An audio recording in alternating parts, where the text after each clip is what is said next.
for OU, the state of Oklahoma, and its teachers. Your programs are a great example of how to keep helping and rewarding education, a field which we in this room are all so passionate about. I've been looking forward to tonight to join you in to paying tribute to all of the award recipients and to celebrate the world of education. It is an honor to accept the award of distinction and something that I will always treasure. Our purpose for coming together tonight made me wonder why we don't celebrate education more. Because education is the foundation of our lives. My gratitude for teachers and teaching started decades ago. I have my mom to thank for that, and I have OU to thank too. So I appreciate this opportunity for me to share my story. As a child, I can remember in all the cowboy shows how life's experiences and the connectivity with others were centered around the church and the schoolhouse. Okay, there was the saloon. But, and what a great community foundation for inspiration and learning. As students, we get to celebrate teachers from childhood to adulthood with our words and our spirit. And now OU is providing more gratitude on the side of the equation that has been a challenge, and that is financial rewards. And how refreshing is that? And yes, it is very clear that we should be doing more, and we need to do more. We need to celebrate and reward teachers and education as we do other professions, such as technology in the corporate field, and ensure the classrooms have the right tools at the right time. But what OU has done, especially with the debt forgiveness program, well, it just may be the catalyst that we need to entice more people to think about being educators and building a teaching career in this great state of Oklahoma. I believe education is one of the pathways to the American dream. I have generations of family here in Oklahoma. My mom was a teacher and a nutritionist, a mother of 5. My father was a livestock auctioneer, and he owned and operated a farm and a feed store. And we had many teachable moments on the family farm. My 2 sisters, Debbie and Karen, are both here tonight. We learned the importance of hard work, commitment to each other, respect of the animals and crops, and the synchronization and rhythm of many necessary tasks.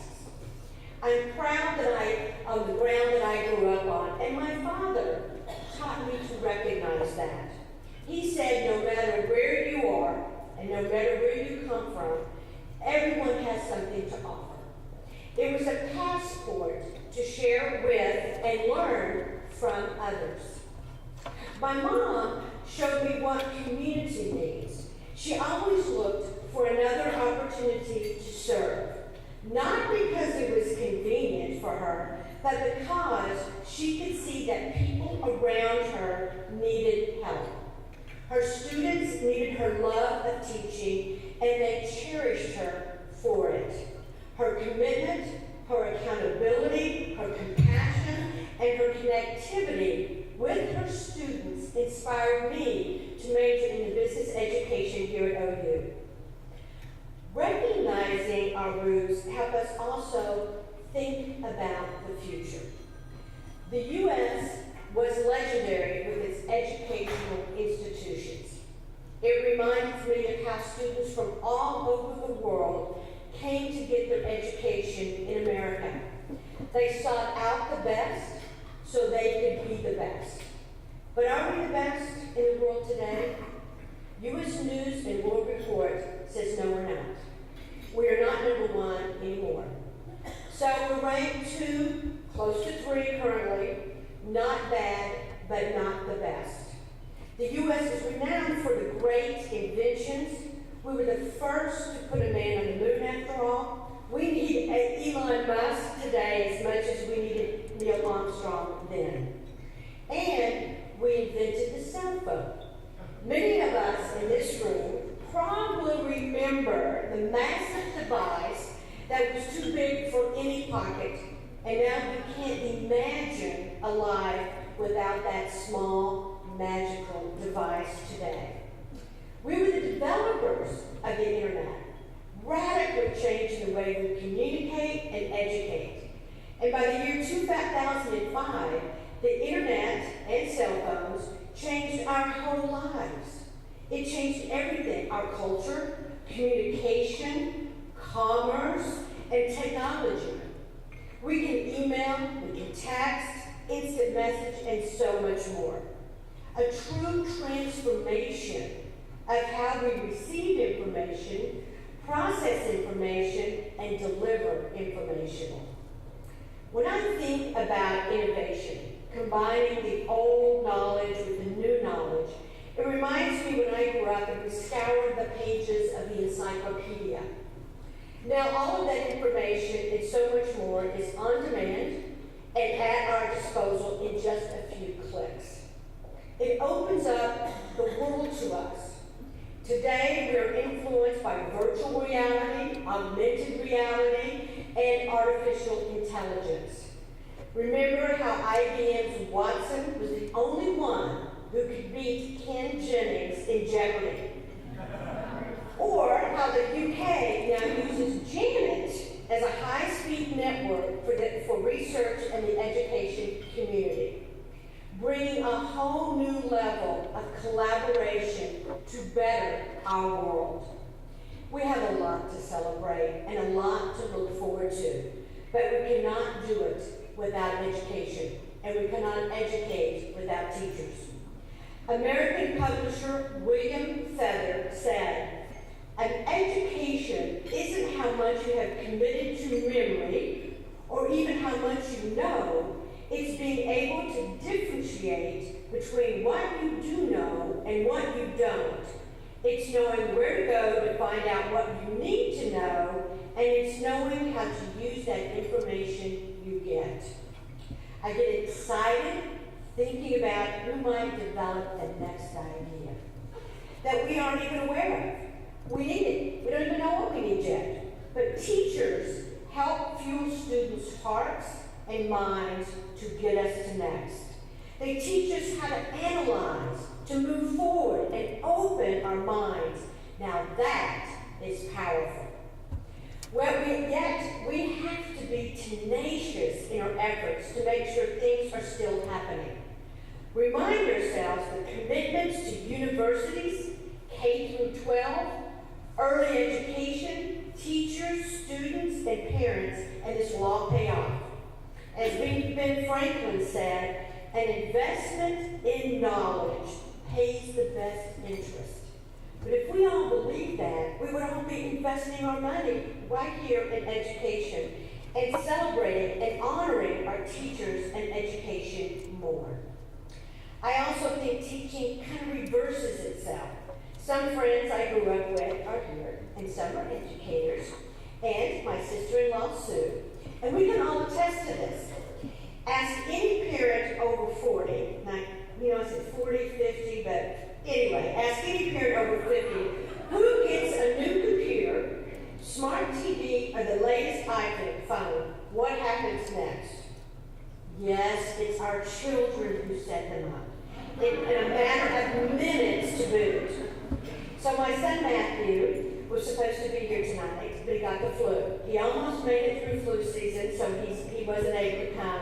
But I do want to thank him for his love, his support, teaching me new things, and of course, his tech support. Things change at a faster clip now, so we have to stay current. We have to keep up. We have to educate ourselves throughout our lives. We can't teach what we don't know. We need only 21st century teachers can teach 21st century minds. And Nelson Mandela said, education is the most powerful weapon which we can use to change the world, and how true is that today? I think curiosity is a key to learning. For me, curiosity became my life's compass.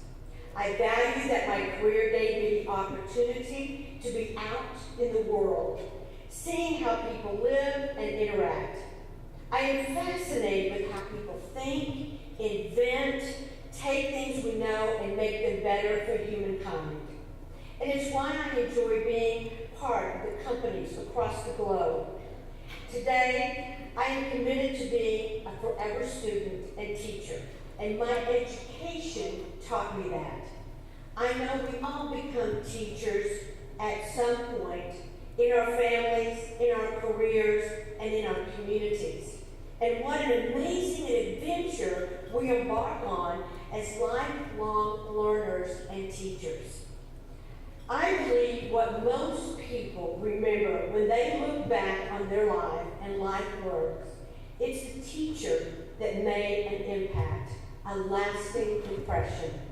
The reason why students remember a specific teacher is usually because the teacher believed in them, recognized the talent or something special about them, encouraged them to stay focused on their dreams, to keep trying despite any obstacle. Success will come. One of my favorite sayings is the mind is not a vessel to be filled, but a fire to be ignited. I think it's true that the turning point in our lives involves a teacher. Oscar winners sometimes forget to thank their spouse, but they don't forget to thank their teacher.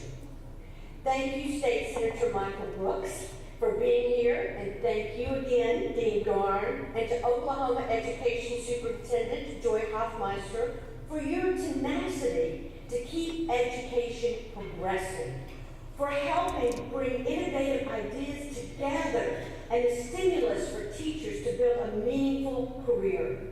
By lifting some of the financial burdens, there is a real appeal, and my family and I are proud to support the path to excellence that OU has built. Congratulations, all of you, on the noble work so many of you do. There is no other journey that compares to what you do. May you continue to ignite curiosity for today's and the next generations of Oklahoma students, influencing our global community. It is a gift. And may we continue to find more ways to reward your time with treasure. And one more thing. I would like to thank my husband, Charles, for getting ready to celebrate 29 years since we said I do, for being my partner in all things. He has Oklahoma roots and it runs deep too. And he's a native of Duncan and also an OU alum. And we're going to be back during the football season. We root for OU, we root for Oklahoma, and we root especially for you and education. Thank you very much.